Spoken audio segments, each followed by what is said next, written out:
네, 1월 12일 위클리 브리핑 시작합니다. 안녕하세요. 김주영입니다.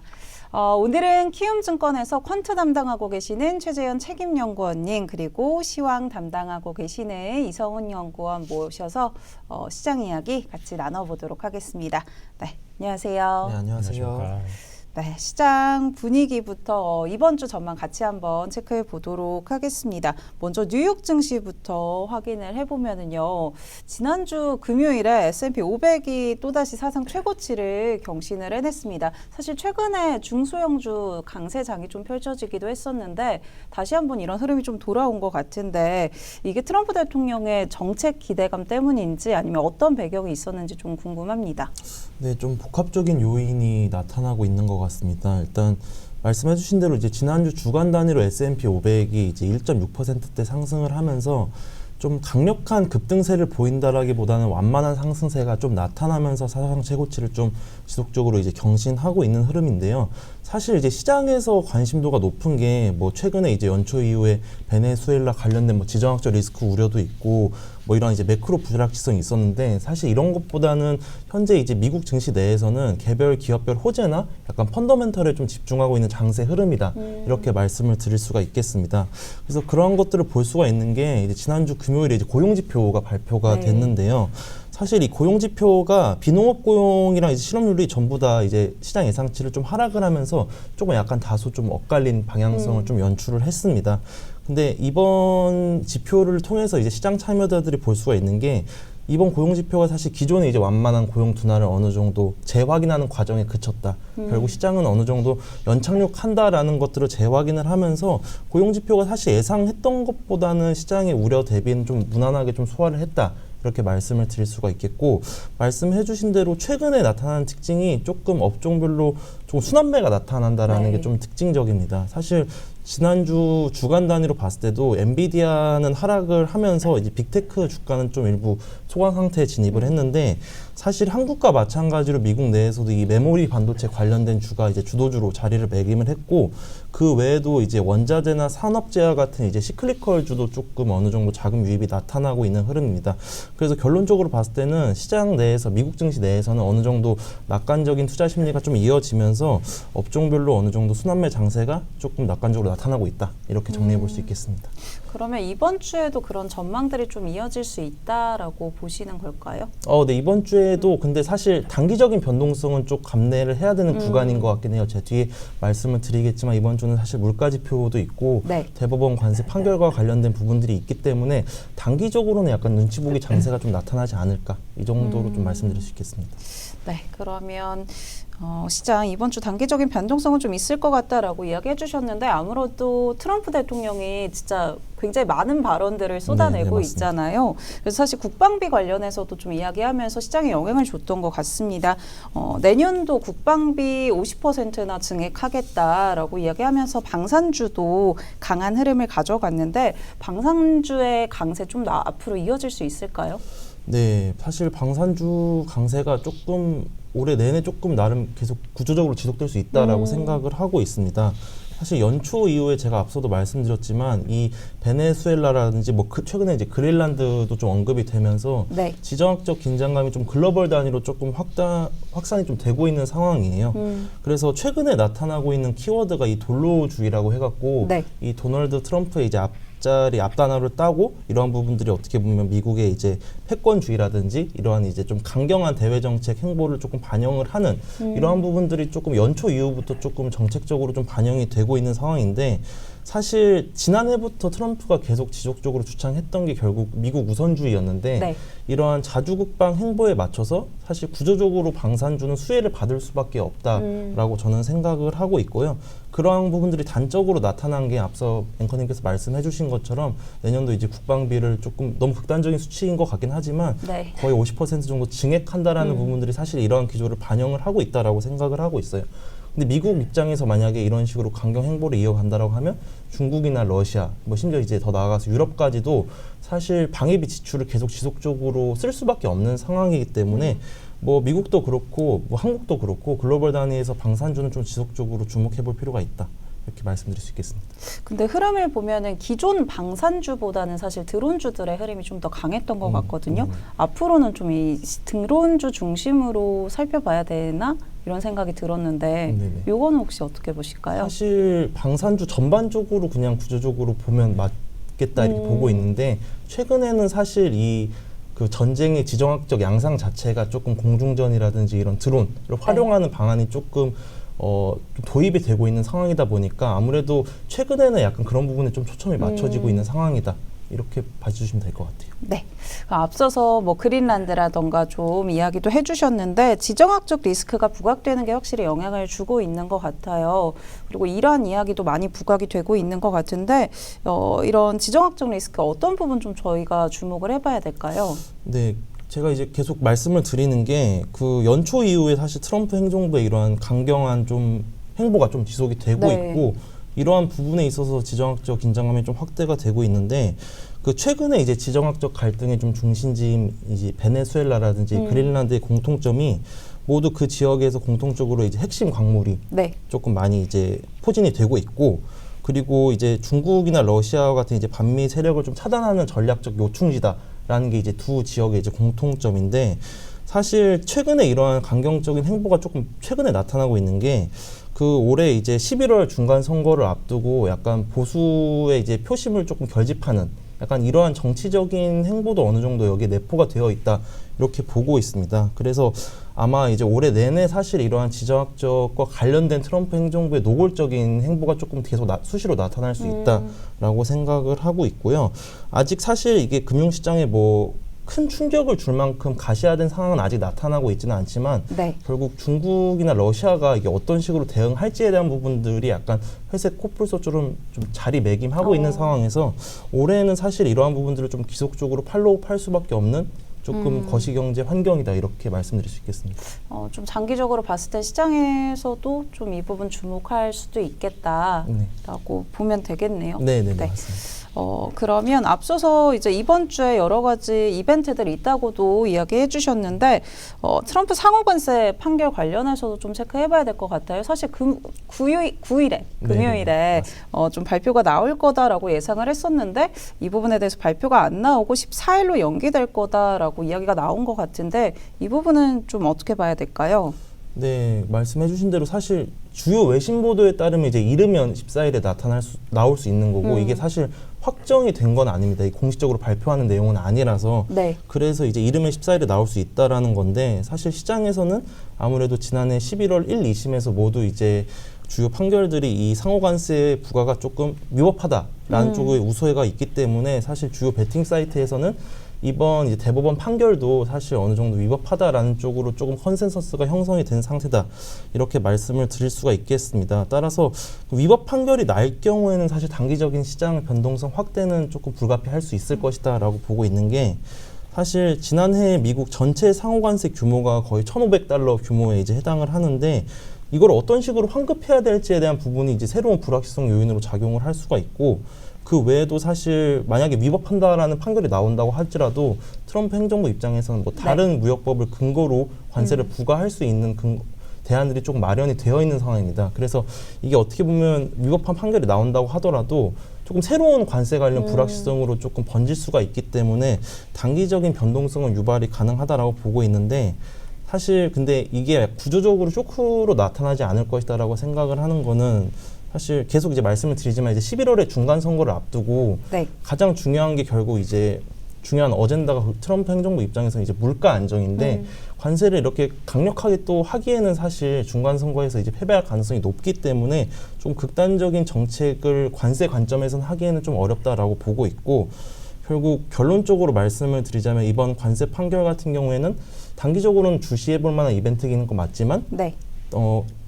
중장기적으로는 사실 과도한 충격으로 나타나지는 않을 것이다라는 게 저희 이제 베이스 시나리오입니다. 네, 위법 판결이 좀 더 우세할 거고 그에 따라서 불확실성도 좀 있을 수는 있지만 결국에는 이제 트럼프 행정부에서 다른 법안들 갖고 와서 다시금 이런 기조들이 좀 이어질 거니까 중장기적인 영향은 크게 없을 거다라고 보고 계신 것 같고요. 앞서 CPI 이제 뭐 PPI 물가지표 발표가 된다라고도 이야기해 주셨는데 이 부분도 한번 체크해봐야 될 것 같습니다. 어떻게 전망하고 계실까요? 네, 사실 이 생산자 물가보다 이제 앞서 나올 이제 CPI, 소비자 물가 지수에 대한 민감도가 이번 달에는 특히 더 중요할 것이다라고 보고 있습니다. 일단 현재 컨센서스 상으로 이제 코어랑 헤드라인 모두 이제 2.7%로 2%대의 인플레이션이 어느 정도 예상이 되고 있고 만약에 수치가 실제로 저희가 예상했던 시장 예상치랑 부합하게끔만 나오면 뭐 시장에 미치는 영향력은 전 제한될 것이다라고 보고 있긴 한데 이제 이번 12월 CPI가 좀 특히 중요한 게 그 지난 11월에 발표된 CPI가 사실 셧다운으로 조금 데이터가 좀 왜곡되었다라는 네. 평가가 좀 지배적이었고 결국 이번 달부터 이제 정상화된 데이터가 집계되기 때문에 시장의 관심도가 조금 상대적으로 더 주목될 수 있다 이렇게 보고 있는데 저희 같은 경우에는 사실 주거비가 좀 추세적으로 어느 정도 하향 안정화가 되고 있고 유가도 어느 정도 저유가 기조가 지속되고 있기 때문에 사실 물가 쇼크가 나올 가능성은 좀 적다 이렇게 판단을 하고 있긴 합니다. 다만 이게 데이터가 조금 정상화되는 과정에서 저희가 좀 예상치 못한 결과가 나올 네. 수가 있기 때문에 이번 주 CPI 발표를 좀 전후로는 미국 주시장 내에서도 어느 정도 좀 눈치 보기 장세가 나타나지 않을까 요 정도로 생각하고 있습니다. 네, 물가지표 발표까지는 좀 더 시장이 관망하는 모습도 나타날 수 있을 거다라고 이야기해 주셨습니다. 뉴욕 증시 이렇게 간단하게 좀 짚어봤고요. 국내 증시도 한번 살펴보도록 하겠습니다. 사실 사상 최고치를 연일 경신하고 있거든요. 그리고 오늘 저희 지금 이야기 나누고 있는 오늘만 보더라도 4,640포인트를 터치를 했습니다. 이렇게 시장은 상승하고 있는데 사실 전반적으로 보면은 하락하는 종목이 더 많은 시장이 이어지고 있거든요. 이런 흐름들이 좀 이어질까요? 이번 주에도? 네, 일단 최근 시장이 이제 핵심 주도주를 중심으로 계속 상승을 하고 있고 그러다 보니까 코스피도 이제 역사적인 신고가를 경신을 하고 있는 상황인데요. 다만 이제 이 시장의 전반적인 흐름을 따라가지 못하는 종목들이 이제 숫자적으로는 좀 더 많은 상황인 것 같습니다. 아무래도 핵심 주도 업종이 좀 정해져 있고 특히나 연초에 있었던 CES가 지금 AI 테마를 중심으로 이제 구조적인 재편이 이루어지고 있는 상황에서 이걸 좀 더 가속화하는 모습들이 나타나고 있었기 때문에 이런 게 이제 모멘텀으로도 작용을 했지만 지금 이제 더군다나 1분기 어닝 시즌을 앞두고도 그럼 뭐 반도체나 IT, 특히나 하드웨어 이런 업종들을 중심으로 실적이 빠르게 올라가고 있는 상황이다 보니까 이런 그 기대감도 그리고 실적 모멘텀도 이제 두 개가 같이 뒷받침되다 보니 해당 그런 주도 업종들의 성과가 굉장히 좋은 모습을 보여왔습니다. 다만 특히나 그 AI 테마에 대한 투자 심리를 잘 이끌어줬던 CES 테마도 이제 종료가 되었고. 네. 이제 연초부터 있었던 이런 상승 속도가 다소 좀 가팔랐다라는 시각들도 분명히 존재하기 때문에 저희가 이런 재료 소멸이 좀 된 구간 그리고 초대형 국내 기업들을 중심으로 이제 잠정 실적 발표가 이루어졌고 실제 1분기 어닝 시즌이 본격적으로 이제 또 발표되기까지 약간의 시차 공백기가 있거든요. 그래서 이런 사이에는 그동안 조금 주도주를 중심으로 쏠려있던 흐름들이 일시적으로 좀 누그러지는 모습들이 뭐 이번 주로 잘라서 본다라고 하면 있을 수 있지 않을까. 그렇지만 저희가 좀 작년부터 이어져 왔던 주도 업종들의 그런 모멘텀은 이제 중기적으로 보면은 계속 좀 이어진다라고 보고 대응하는 게 좋지 않을까 이렇게 생각을 하고 있습니다. 주도주 중심의 상승은 중기적으로는 이어질 수 있는데 이번 주에는 그래도 좀 수급이 확산이 될 수 있을 것 같다라고 이야기해 주셨고요. 그래서 그런지 오늘 흐름도 좀 상승하고 있는 종목이 더 많은 모습이기는 합니다. 그러면 지난주 좀 강했던 주도 업종도 한번 체크를 해보겠습니다. 조선주, 방산주 그리고 자동차주가 굉장히 강한 흐름을 가져갔거든요. 배경이 어떤 걸로 봐야 될까요? 네, 이제 해당 업종들은 사실 저희가 작년을 돌이켜 보더라도 주도 업종들의 이제 자리매김하는 업종들이었고 특히나 뭐 방산 업종은 앞에서도 이제 말씀드렸던 것처럼 지정학적인 불안 요인들이 재차 부각이 됨에 따라서 다시 한번 좋은 모멘텀을 받고 있는 것 같습니다. 근데 그 외에 뭐 자동차 업종의 경우는 뭐 전통적인 이제 그 자유소비재 업종이지만 최근에 부각이 되고 있는 건 아무래도 뭐 피지컬 AI 테마와 관련해서 AI 테마에 좀 편승을 한 흐름들로 인해서 지난주 좀 두드러지게 좀 강세를 보였던 것 같고요. 그 외에 방산이랑 같이 묶여서 조선업종도 이제 비슷한 맥락에서 지정학적인 이제 불안 요인들을 좀 대응하는 과정에서 조선업에 좀 수혜가 있지 않을까 이런 얘기들과 함께 동반돼서 좋은 흐름을 보였던 것 같습니다. 다만 그 연초 이후의 흐름들을 특히 좀 잘라보고 지난주를 좀 본다라고 하면 지난주 주 초반까지는 이제 반도체 업종이 강세를 보였다가 주 중반 이후에 약간 좀 쉬어가는 모습들이 나타나기도 했는데 이제 그런 구간들에서 앞에 말씀드렸던 뭐 조선 방산 자동차 같은 이제 주도 업종 내에서의 좀 순환 매도 나타나는 모습들을 좀 확인을 할 수가 있었거든요. 근데 뭐 앞에 말씀드린 반도체, 조선 방산, 기계, 뭐 자동차 이런 업종들 전반적으로는 저희는 아직도 뭐 중기적으로는 좋은 흐름을 볼 수 있다라고 생각을 하고는 있는데 일단 저희 이번 주를 좀 짧게 본다라고 하면은 최근의 단기 상승 속도를 좀 감안해서 약간 숨 고르는 모습들이 나타날 수 있지 않을까 이렇게 좀 생각은 하고 있습니다. 급격하게 좀 올랐던 만큼 쉬어가는 모습도 나타날 수는 있는데 중기적으로는 좀 긍정적으로 보고 계신 것 같습니다. 앞서 이제 실적 이야기도 좀 해주셨고 그래서 주도주가 강했다라고도 짚어주셨는데 그럼 확실히 시장의 시선이 이제는 좀 어닝 시즌으로 넘어가지 않을까라는 생각이 들거든요. 투자 포인트를 좀 어떻게 짚어볼 수 있을까요? 네, 그래서 최근에 시장의 실적에 대한 얘기들이 많이 나오고 있는 상황이기도 하고 1분기 어닝 시즌을 지금 앞두고 있는데요. 그 실적 전망 자체는 굉장히 빠르게 지금 올라오고 있는 상황입니다. 작년 10월 말 정도만 하더라도 코스피의 2026년 영업이익 전망치가 80조 원을 조금 이제 밑돌았었는데 지금 최근에 업데이트를 해보면 이제 470조 원까지 올라와 있는 상황이거든요. 그래서 약 한 25% 정도가 상향 조정이 된 건데 이러한 이제 이익 사이클은 이제 본격적으로 계속 지속이 될 수 있다라고 생각을 하고 있지만 이게 좀 반도체 업종에 많이 이제 중심이 되어서 이런 실적 전망을 크게 이제 반도체 업종에 쏠려서 끌어올렸다는 점은 약간 부담이긴 합니다. 다만 이거를 제외하더라도 나머지 업종들에서도 실적이 좀 개선되는 업종들의 뭐 금액으로 보면은 좀 더 올려가는 흐름들이 많이 나타나고는 있는데 근데 요거를 좀 만들고 있는 업종들이 무엇인가라고 하면은 앞서도 말씀드린 것처럼 뭐 반도체, 방산, 조선, 기계, 증권 네. 또는 뭐 좀 더 나아가면 헬스케어 뭐 이런 쪽의 업종들만이 실적 전망이 좀 올라가고 있고 네. 이것들을 좀 제외한다라고 하면은 실적 전망이 좀 변하지 않거나 되려 좀 하향 조정된 업종들이 아직까지 절반 이상 남아 있는 상황이어서 이런 이제 주도주의 굳히기 흐름들이 이번 뭐 어닝 시즌을 통해서도 이어질지 아닐지 이런 거를 좀 관심 있게 보시면 좋을 것 같습니다. 확실히 시장을 이끌었던 주도주들이 실적에서도 긍정적이다라고 짚어주셨고요. 헬스케어 이야기가 나와서 이제 이번 주 JP모건 헬스케어 컨퍼런스 개막도 하는데 바이오주 흐름이 오늘장에서는 조금 조정이 나오는 것 같기도 하거든요. 이번 주 대응 전략을 좀 어떻게 잡아야 될까요? 네, 그래서 그 큰 뭐 그런 글로벌 재료성 이벤트가 무엇이 있는가라고 하면 CES가 이제 끝나고 이제 네. 연초에 있는 JP모건 헬스케어 이벤트가 이제 10일부터 15일까지 진행이 될 예정인데요. 보통 이제 과거의 사례들을 보면 통상 첫째나 둘째 날에 이제 대형 기업들의 M&A 소식들이 발표되는 경우들도 있었기 때문에 이제 빅파마들의 방향성이 어떤지를 뭐 첫째, 둘째 날 정도에 크게 확인해 보면 좋을 것 같고요. 그 외에 나머지 개별 종목들에 대해서는 사실 이 이벤트가 실제로 이제 당일날 저희가 이제 직면하기 전까지는 어떤 소식들이 나올지는 좀 저희가 예단하기 좀 어렵고 발표된 내용을 토대로 좀 대응하는 모습들을 저희가 가져가야 될 텐데 일단 종목별로 뭐 관심 있는 기업들이 있다면 저희 하우스에서도 개별 종목별로 이제 어떤 것들을 봐야 되는지를 정리한 자료들이 나와 있어서 그런 개별 종목 단에서는 그렇게 종목별 대응을 하면 좋을 것 같지만 뭐 섹터 단에서 본다라고 하면은 적어도 이번 JP모건 헬스케어 이벤트가 있는 금주에 한해서는 테마 전반적으로 좀 이제 관심이 높아지는 시기이기 때문에 뭐 트레이딩 관점에서 접근하는 것도 유효할 수 있다라고 생각을 하고 있고요.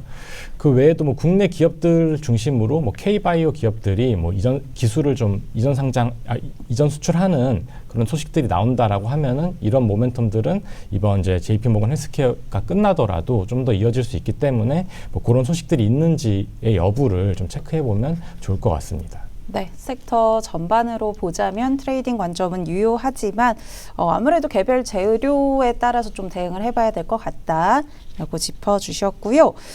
바이오도 좀 다뤄봤고 반도체 이야기도 좀 해주셨는데 이번 주 확실히 주목할 업종 어떤 게 있을지 궁금합니다. 사실 그 이전에 다 말씀을 해주셔갖고 네. 조선, 방산, 자동차, 이제 바이오 지금 현재 주식시장 특징이 약간 주도주 중심으로 이제 확산이 되고 있다라는 게 특징인데 네. 이번 주 같은 경우에 만약에 이제 반도체가 워낙 연초에 강했으니까 조금 눌릴 경우에는 오히려 반대로 반도체를 조금 저가 매수 기회로 인식하는 게 맞지 않나라는 측면에서 반도체를 이제 또 다시 언급을 해드릴 수밖에 없고요. 네. 그 특징적인 점이 이 삼성전자나 SK하이닉스가 연초 이후에 이제 2026년 영업이익 전망치가 각각 이제 35%, 15% 정도 상승을 했는데 사실 이 이익 증가율이 현재 이제 주가 상승률을 상회를 하고 있는 상황이에요. 결국 이제 그 이익이 결국 이제 주가 상승률을 어느 정도 정당화하고 있다라는 점에서 반도체는 사실 계속 상반기 내내 조금 가져갈 필요가 있는 업종이다 이렇게 말씀을 드릴 수가 있겠고 사실 일정상으로도 그 월말에 이제 SK 하이닉스 실적 있고